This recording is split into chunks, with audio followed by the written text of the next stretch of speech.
Salut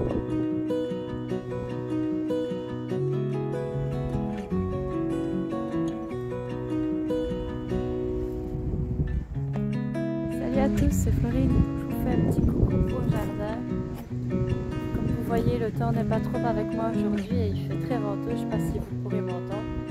Mais bon, voilà. Donc je ne vais pas pouvoir jardiner aujourd'hui.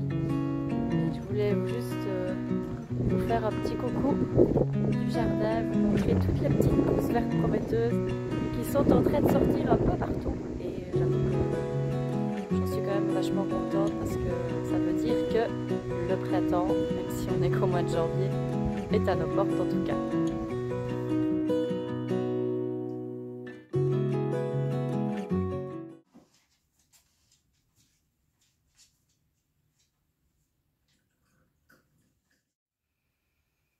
Et voilà, mais c'est pas parce qu'il fait moche au jardin que je peux pas vous parler d'autre chose aujourd'hui. Donc j'ai pris mon petit thé, vous pouvez prendre votre petit thé aussi.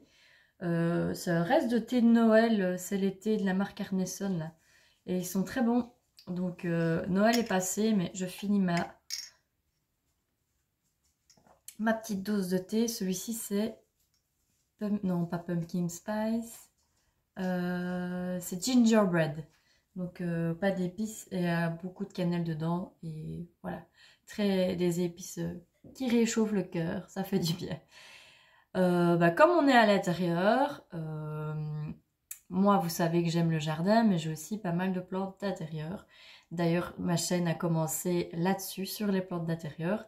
Et c'est pas parce que j'en parle beaucoup moins ou quasi plus que je n'ai plus de plantes d'intérieur. J'en ai toujours quasi autant.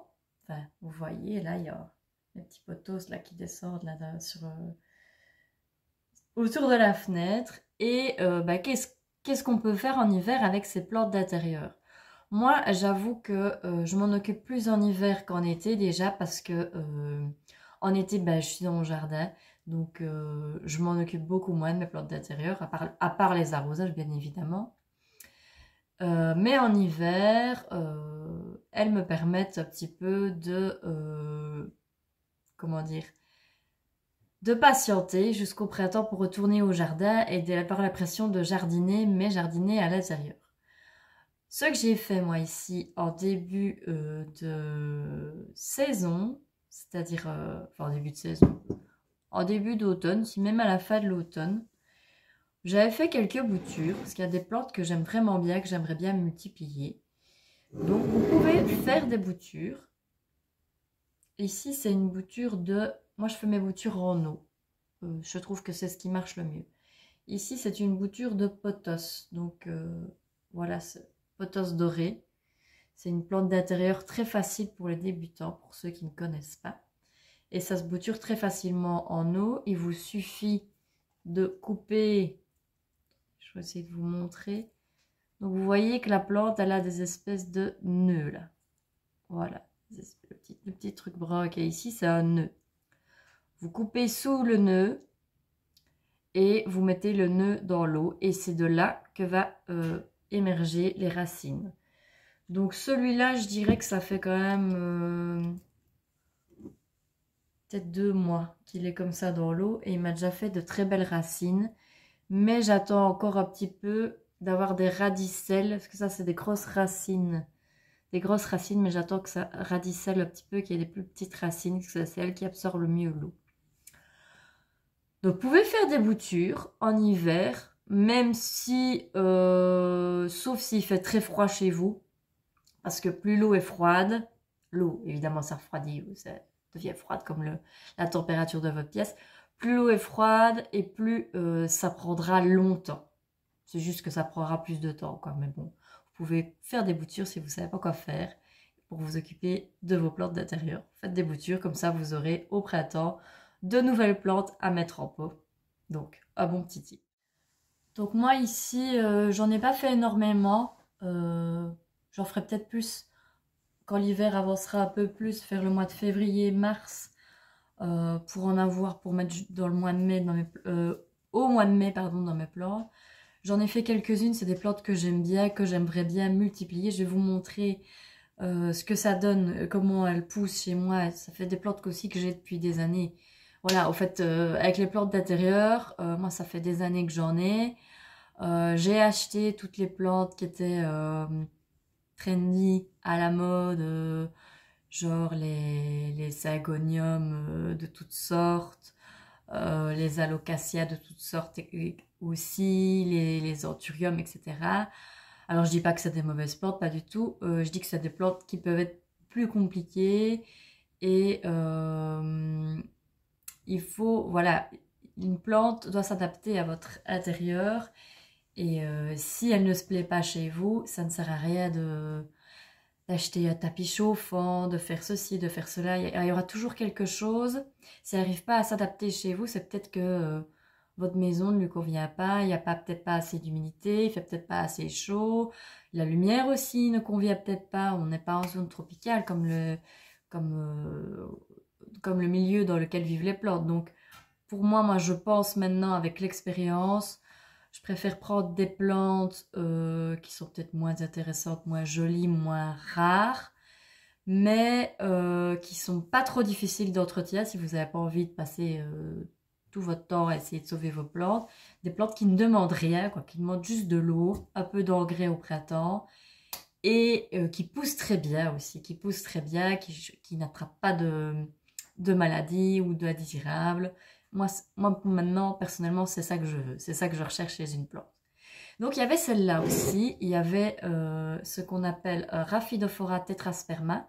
Je vais vous montrer la plante mère. Donc, j'ai coupé un petit morceau. Il faudra que je recoupe d'autres morceaux de cette plante parce qu'elle pousse énormément. Ou je l'ai mise dans mon salon. Après, je vous montrerai tout ça.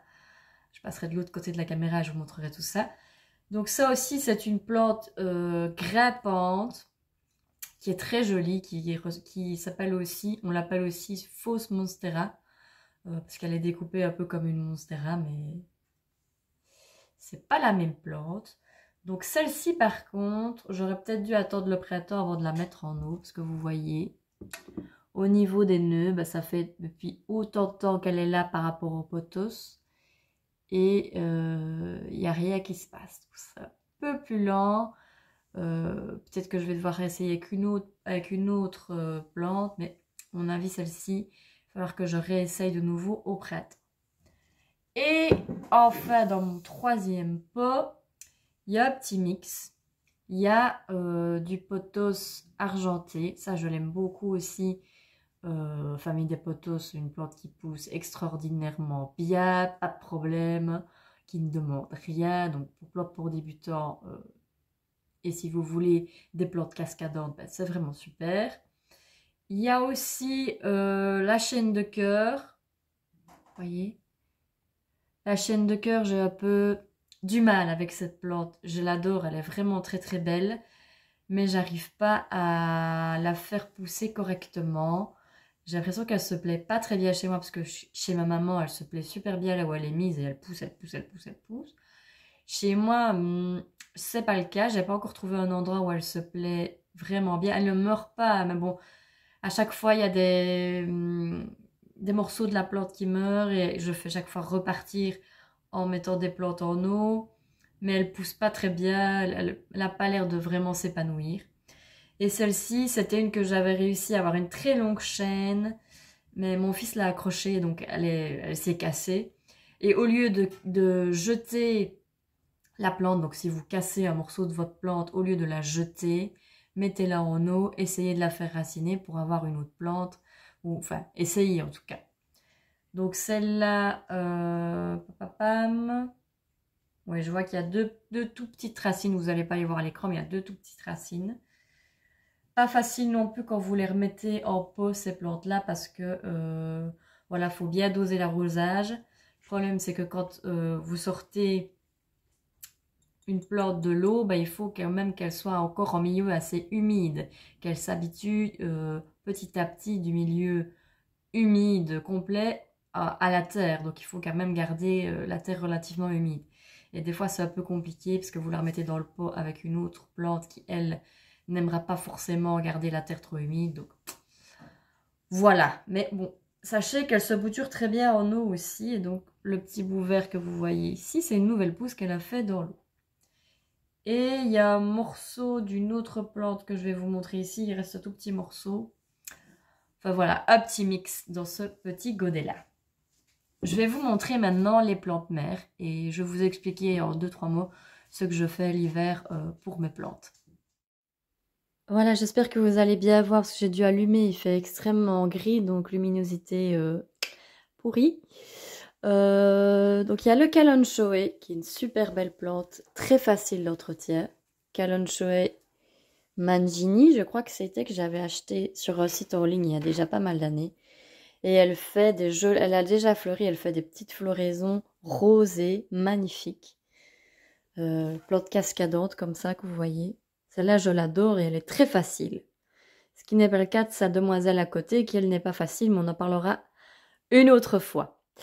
Et voilà donc mon pothos doré. Je vais essayer de me reculer pour que vous voyez bien. Donc il est dans ce bac, dans cette suspension. Il continue sur le meuble. Et je vais essayer de grimper sur le... Oh, il continue ici, comme ça. Et il vient jusque là, jusqu'au petit... jusqu'à la petite plaque kitchen. Par contre, le pothos doré, voilà, il est ici. Désolé, la lumière. Hein. Il est dans ce pot-là. Il descend jusque là, je l'ai déjà coupé plusieurs fois. Il y a une autre liane qui revient comme ceci. Et lui, par contre, donc il fait comme ça aussi. Vous voyez. Hop. Il remonte au-dessus de la porte.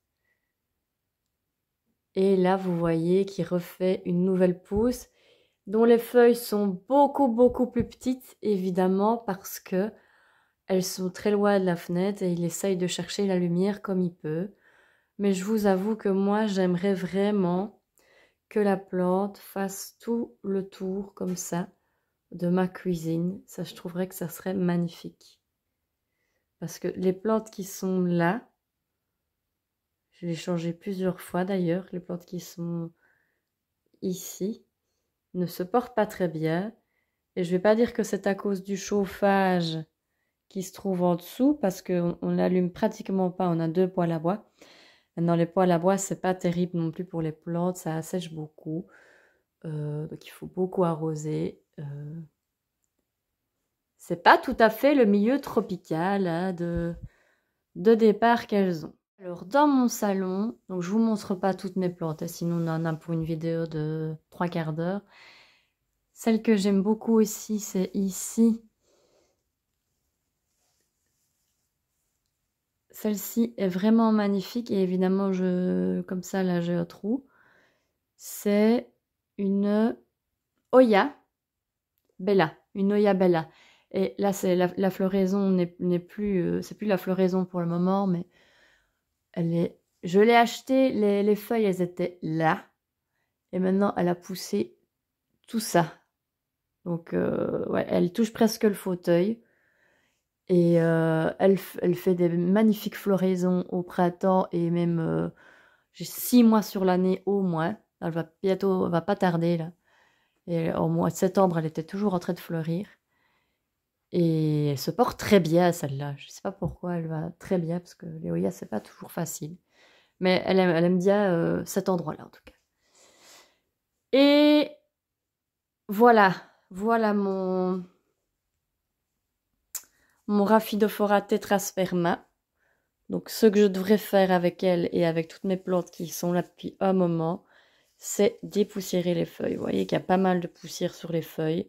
Et si je veux qu'elle puisse faire sa photosynthèse correctement et éviter d'avoir des problèmes de nuisibles, bah, il faudrait que je...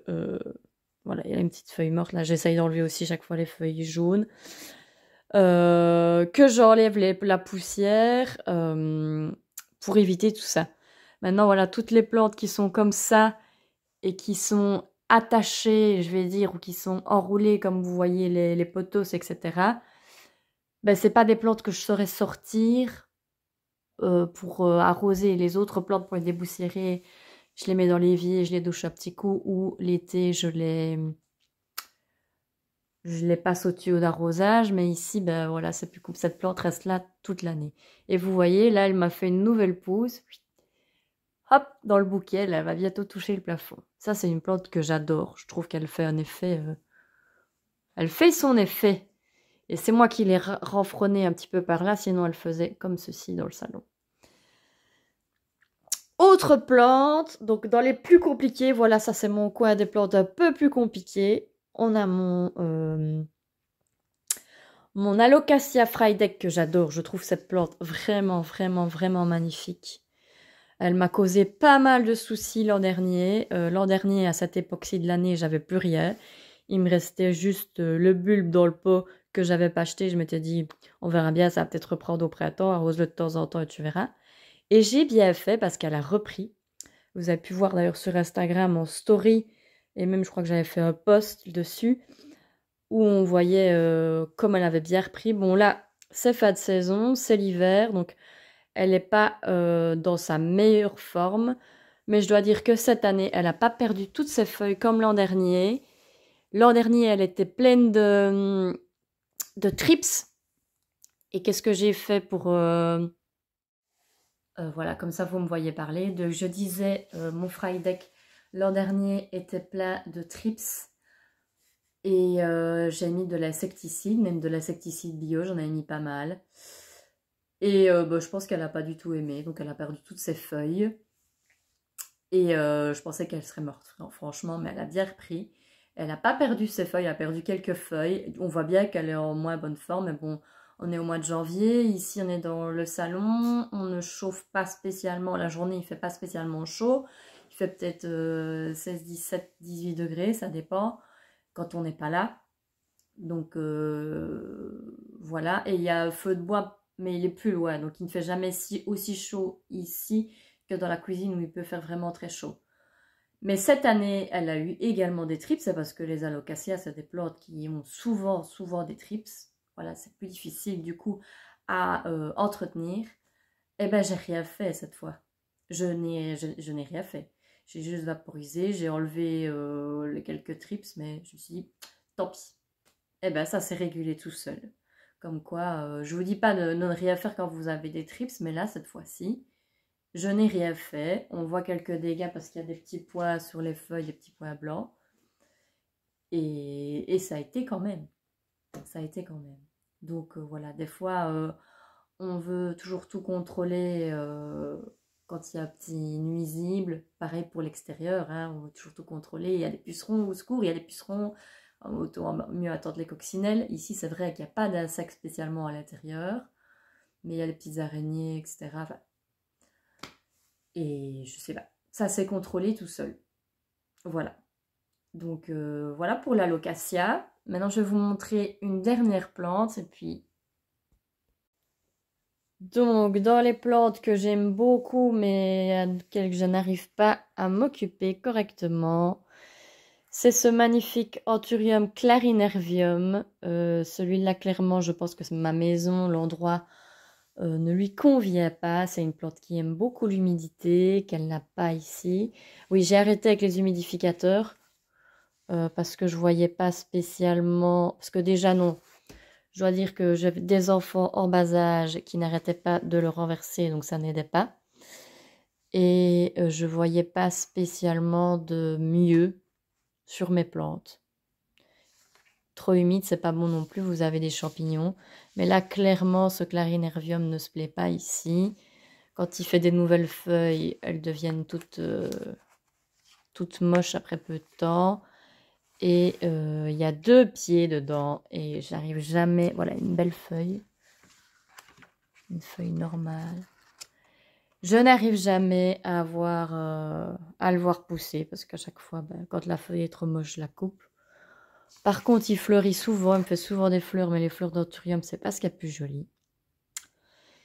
Et celle que vous voyez là, qui est géante et qu'il faut que je dépoussière, ça se voit d'ailleurs qu'il y a de la poussière dessus, c'est une alocasia. Et je ne sais plus la variété. C'est une alocasia. Wenti, je crois que c'est ça. C'est une que j'avais qui me restait de ma boutique en ligne. Et elle, je ne fais rien et elle pousse super bien. Il y a plusieurs pieds dedans, hein, c'est pour ça qu'elle est énorme comme ça. Elle vient de me sortir cette nouvelle feuille là. Vous voyez la nouvelle feuille, elle est toute... En dessous c'est mauve, violet pardon. Oui, je suis belge. Voilà. Donc je récapitule, qu'est-ce que vous pouvez faire avec vos plantes d'intérieur? Selon moi, évidemment, tout le monde a sa vérité. Selon moi, l'hiver, enfin moi, qu'est-ce que je fais avec elles? Je les dépoussière, donc ça peut prendre un certain temps, parce que quand vous en avez beaucoup, moi j'en ai quand même pas mal, même si j'ai réduit ma collection, donc je me suis plutôt attardée maintenant sur des plantes qui sont faciles, voilà, parce que j'avais pas envie que ça me prenne tout mon temps libre non plus et que voilà, comme je vous ai dit, si ça elle s'adapte pas, c'est que moi j'arrive pas à c'est que le milieu dans lequel le milieu que je lui donne ne lui convient pas. Donc dépoussiérer, c'est très important pour la photosynthèse au printemps, qu'elle ait des feuilles bien propres pour qu'elle capte bien l'énergie du soleil.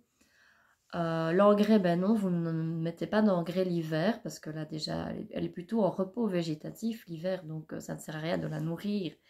Justement, c'est pas bon pour elle. Vous l'arrosez, mais avec parcimonie, le mieux, parce qu'on me demandait toujours quand je dois l'arroser, quand est-ce que je dois arroser une plante. Ben, moi, le mieux pour arroser une plante, pour savoir quand vous devez l'arroser, c'est déjà de l'observer. Il y a certaines plantes il y a les feuilles qui se recroquevillent quand elles ont soif. Comme le pothos, le pothos argenté fait ça, ses feuilles sont toutes renfrognées. La locatia, les feuilles tombent. Les cactus zigzag, vous sentez les feuilles, elles deviennent toutes dures là, enfin toutes molles. Enfin, vous voyez qu'il n'y a plus d'eau dans les feuilles. Ça, c'est une indication. Maintenant, toutes les plantes ne donnent pas cette indication. Quand vous ne savez pas, vous mettez votre doigt dans la terre, vous l'enfoncez le plus loin possible. Et si il y a de la terre sur votre doigt, si votre doigt est humide un petit peu, c'est que vous n'avez pas besoin d'arroser. Si par contre, il n'y a rien et qu'il vous semble que la terre est extrêmement sèche, pardon, alors là, vous pouvez arroser. Maintenant, l'hiver, on n'arrose pas de la même façon.